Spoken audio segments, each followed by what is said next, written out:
Hey guys, it's Rich with your Monday Spot on the Pagan Perspective. This week we're talking about open/public rituals in circles and community, and this week's topic comes from the Pesky Pagan, which I love your username. They write, recently a few friends and I led a circle, an open circle for Beltane at our neighborhood witchy shop, and we're hoping to do several more in the future. Now, I don't know whenever this came in, and since I don't do time very well, because, well, it's all relative, points if you get it. Yeah, so anyway, Beltane, cool. I hope you've done circles since then, open circles, since apparently it was something that you enjoyed to actually end up doing it more than once, so fantastic. Do you have any advice for running or attending an open circle?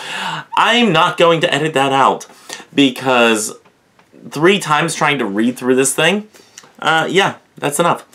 So, advice for running or attending an open circle.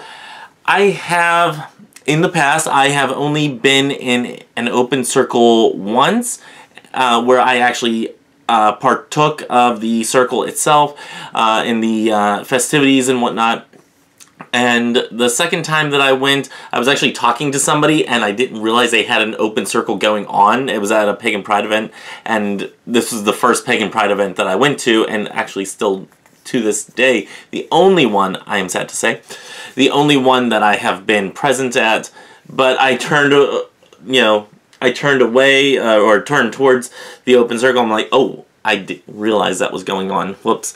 And I just quietly stood in the background, because I didn't want to disturb. So I don't really have a lot of experience to draw on this topic. So I'm going to do the best that I can in formulating an opinion and giving advice on something I have no knowledge base on. So here we go. Take it as you want. Any advice for running or attending an open circle? Now I'm going to equate this to an open event rather than a closed event, like an invitation-only event. An open event, have it in a location that is accessible to all, that is friendly to all, where anybody can come and feel included. Now, if this is a closed event, like an invitation-only event, then you have the kind of the stage is set. Like, okay, this person doesn't like this type of food, so we're not going to have that. But this person likes this food, so we're going to have that for them. So you can kind of cater the event to certain people. Whenever you're having an open event, and I'm coming off the coattails of the 27th of January, we had our grand opening festivities for the store that I had, that I am a part of, that we had just recently opened. And having an event like that, we had to plan out, okay, what if people have a nut allergy? What if we have people that are handicapped? Do we have handicapped accessibility? And, I mean, those are legal things that you need anyway, but these are things that you have to think of in order to have the event go smoothly. Do we have enough of a walkway for people to go from the front to the back of the building? In the case of an open circle, are you having it indoors? If you're having it outdoors, then what do you do in case of rain? Do you hold the event anyway? Do you erect tents? And, what do you do in those types of events? Always think about public washrooms, restrooms. Have a place for them to go to use the facilities. Do you have that capability accessible to you at that point?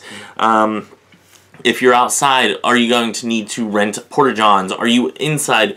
Do you have enough toilet paper? Things that I will be stereotypical and say most men don't think of this ahead of time, and more people, and I know I'm going to get in trouble making this generalized stereotype, but follow me on this.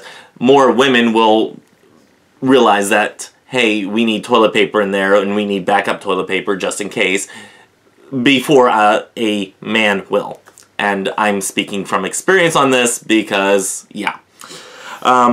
So anyway, and I put that out there as a generalized, and I realize that. Please don't, crucify me. Anyway, those are some things that I want to stress, like whenever you're planning events like this, or when you're running events like this, things that you might need to think about that not everybody does. So if you're somebody that doesn't think of toilet paper or having water on hand or having coffee, if you're not a coffee drinker, on hand, these are things that you might not think about.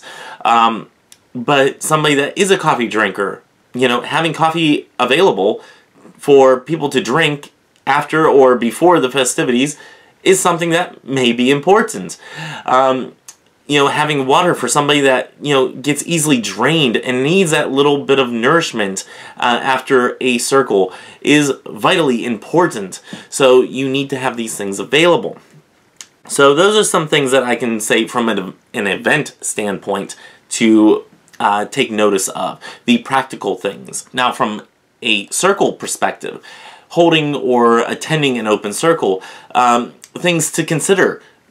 If you invoke deity, which deities do you invoke? Do you follow one type of ritual setup or another? How do you call the elements? Do you invite people of different practices? Do you invite them to perform part of the ritual with you? Do you do it in a certain manner? I think you guys are understanding what I'm trying to put down here, and I'm having a hard time vocalizing this.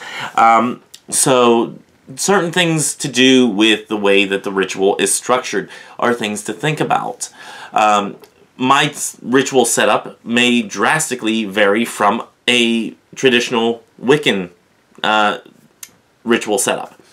My ritual setup can be as much as lighting a candle. So, that could be how I set space. If I cast a circle, it may just be like I put my arm out there and, I put out an energetic circle around me, and that's how I do what I do.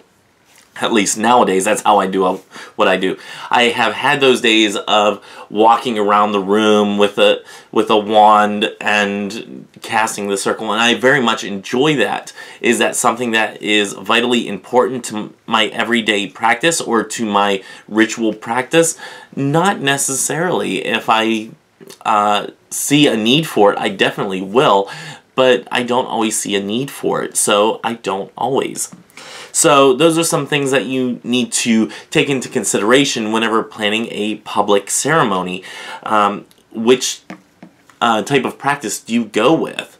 Or do you incorporate several different practices into one ritual setup? And that is lovely if you end up doing it that way, or if you do it a traditional way and then a traditional Wiccan way, or a traditional Druidic way, or Hellenic way, or any of the other myriad of ways, a Strega way. If you have a ritual set up in any certain way, that's lovely too. But I would encourage to have something incorporated, or to take turns with different practices within the area and invite those people who practice a Druidic path, saying, hey, would you like to lead ritual, and however you do it, do it. And here's the keys to the kingdom, go. I know that some Unitarian Universalist churches do that, and even though I'm not a UU member, and I am not one that has attended UU churches, I have heard from several people saying that is how they do some of their services, is that they take turns. I know that Harvard Divinity School has gone from doing a strictly Protestant way of their chapel service to giving that time and attention to other practices from other walks of life. So is that the setup that you're going for, or is it an amalgamation of all the ones in attendance, is basically my point. So, moving on from the first question. Wow. Okay, what experiences have you had with open circles in the past? And I've already said, yes, I've only had 2 instances of an open circle. One where I absolutely did not realize that I was standing outside of the bounds of the open circle, and I turn around and whoops, I'm sorry that I was talking during the ritual. Totally my bad, did not mean it. I was outside of the circle, so hopefully inside the circle they did not hear. And the other one was a Samhain ritual that, I don't know if it was I don't think it was a Unitarian Universalist church or anything like that, but it was a church in Wichita, Kansas that they had a Samhain ritual that was an open circle, and I went there and it was absolutely beautiful. Loved it. They had a potluck. It was great. And some friends of mine were there, so I didn't feel as awkward about it. So it was a fun event. Fun was had by all. Let's see, we're moving on here. And do you believe it's important or beneficial to participate in your local pagan community if you have one? Or do you consider it unnecessary? Okay, in the past I would have said that I consider it kind of unnecessary because I have the YouTube pagans, I have all you out there that are friends of mine, and I can, call you up and say, hey, I'm having an issue with this. I know that I've contacted Cara before. I've texted her. I've been like, hey, Cara, I need help with this. I'm having an issue with this spell formation. Can you help me with that? Or do you think this is morally, ethically right if I do a spell for that? And Cara has said, yes, this is a valid way, and this is how I would view this. Or, no, this is not what I would suggest. Instead, maybe go this route. And they've helped me in that capacity. I have a friend that I went to school with that is a very good friend of mine, even to this day, that I can call up and bounce ideas off of her and say, hey, can I get your advice on this? So, pagan community, even on YouTube, I know I've talked to Derry before, the Sinowitch.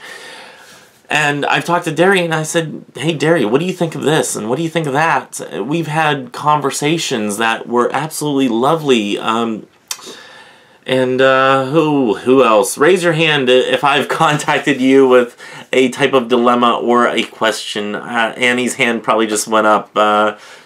Anyway, moving on from that, I would like to become part of the local community, because the local community, you can actually go to them and say, hey, even though we're not practicing the same exact thing as one another, I still want to be able to vocalize this to you, and it's somebody outside of my everyday association. So it's not necessarily somebody that I work with. It may just be somebody that, I come to with witchy questions. I come to and I say, okay, I'm having, an issue with a person that, this is happening with them. And it might be somebody I'm working with. So I definitely don't want to talk to them, if I'm just running things through my mind. But I'll go to them and I'll say, okay, I want to do a spell, but I don't want to do a spell on them. I want to do a spell for me to get past this issue, because it should not be an actual issue for me. And, can you help me formulate this spell? And they can sit there and say, sure. It's done in real time with a real person sitting there, and it's actually, tangible. Whereas if I did that with Cara, or I did that with a friend that's out in western Pennsylvania, or I did that with Derry or Annie or somebody like that, I'd have to type to them and wait for their response, or call them up and hope that they're not busy, that I can borrow a minute of their time. If it's somebody that is local, and I can say, hey, I'll take you out, let's have a cup of coffee, I need to talk to somebody about this. And, do you have a minute? Or I can be that sounding board for them if they need somebody to assist in a magical way. Whether it's just being a sounding board, or if it's being somebody that they can perform a spell with. So we may not do ritual the same way. We may not converse with or be in relation with the same deities in our daily lives, but we do have respect for one another as pagans, as Christo-pagans, as witchy individuals. So I think it is important for a local community, but I don't think it's absolutely necessary if you're one like I used to be, who was kind of a nomad for more or less of a term. I didn't really have a home that I set roots at. Now I've set roots and I'm starting to become the tree, and I'm starting to grow and flourish and stuff like that. Any reason for me to grab my little stone tree out. So anyway, with all that being said, I think that's all that I have for this week's topic. Until next time, may you have love, hugs, and ladybugs. Bye-bye.